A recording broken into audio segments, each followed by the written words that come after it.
Hello' everyone, অন্য এটা video' লৈ আজি আকৌ আহিছোঁ আমি মহামায়া মন্দিৰ। মহামায়া মন্দিৰৰ এইটো সন্মুখ ভাগ। ইয়াত আমাৰ পাৰ্কিং হয় আৰু এই চিৰি দি আপুনি ওপৰলৈ উঠি যাব লাগিব।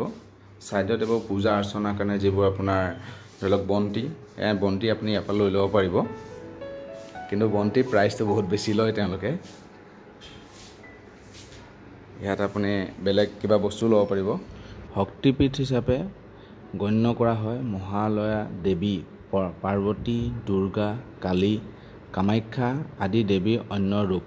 মহামায়া ধাম নামনি অসমৰ গুৰুত্বপূৰ্ণ তীৰ্থস্থান তথা পৰ্যটনথলী। এইটো হৈছে আপোনাৰ মেইন ৰাস্তাটো, এইফালে আপুনি এণ্ট্ৰি হ'ব পাৰিব। এয়া আপোনাৰ ছাইডৰ ভিউটো, আৰু গোটেই মন্দিৰটো মহামায়া মন্দিৰ বুলি কয় আৰু আমাৰ ভাৰততে আছে। ৰাজ্যখন হ'ল অসম, জিলাখন হ'ল কোকৰাঝাৰ আৰু যিটো এলেকাত আছে এলেকাটো হ'ল বগৰীবাৰী। মেইন মন্দিৰটো এইটো আপোনাৰ লাইন হৈ আছে সকলো মানুহ। মন্দিৰটোৰ ছাইডত নাগ বাবা বনোৱা আছে। তাতে আপোনাৰ এইটো ইয়াৰ ভিতৰতে এটা মন্দিৰ আছে, এইটো আপুনি মন্দিৰ দেখিবলৈ পাব। পূজা অৰ্চনা তাৰ ভিতৰতো হয়।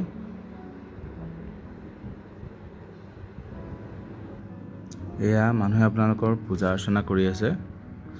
নাগ বাবাৰ ভিতৰখন এনেকুৱা আপুনি দেখি পাব। চাকি বন্তি জ্বলাবৰ কাৰণে তাত সুবিধা আছে।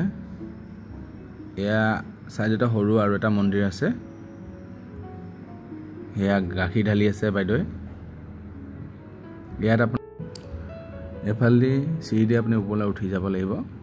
ওপৰলৈ উঠি গৈ আপোনাৰ দুৰ্গা মন্দিৰ পাব। এই গছজোপাৰ তলত আপুনি ধূপ ধূনা জ্বলাব পাৰিব। এয়া হ'ল আপোনাৰ মেইন মন্দিৰ বাওঁ ছাইডটো। বহুত ধুনীয়া মন্দিৰটো। ব'লক আমি ওপৰলৈ যাওঁ এতিয়া। তাৰ ছাইডৰ যিটো পৰিৱেশ, বহুত ধুনীয়া পৰিৱেশ। শালকাঠ আছে আৰু আমি গৰমৰ দিনত গৈছিলোঁ যদিও আপুনি গৰম অনুভৱ নকৰিলোঁ। এয়া হনুমানৰ মূৰ্তি। অলপ ওপৰলৈ উঠি গৈ এয়া আপোনাৰ দুৰ্গা মন্দিৰ। ভিতৰত দুৰ্গা পূজা হৈছে। ভাল লাগিলে, যথেষ্টকণ ভাল লাগে এনেকুৱা জেগাত আহিলে। আপোনালোকেও ভিজিট কৰিব, সকলোবোৰ চাব পাৰিব। পৌৰাণিক বস্তু চাব লাগে, অলপ চালে মানে ভাল। খালি ইয়াত আহিলে আপোনালোকে বান্দৰৰ পৰা অলপ সাৱধান হৈ থাকিব। বান্দৰে বহুত অসুবিধা দিয়ে, বস্তু হাতৰ পৰা মোবাইল কাঢ়ি নিয়ে। চোৱাৰ বাবে ধন্যবাদ থাকিল। অন্য এটা ভিডিঅ'ত আকৌ লগ পাম আপোনালোকক।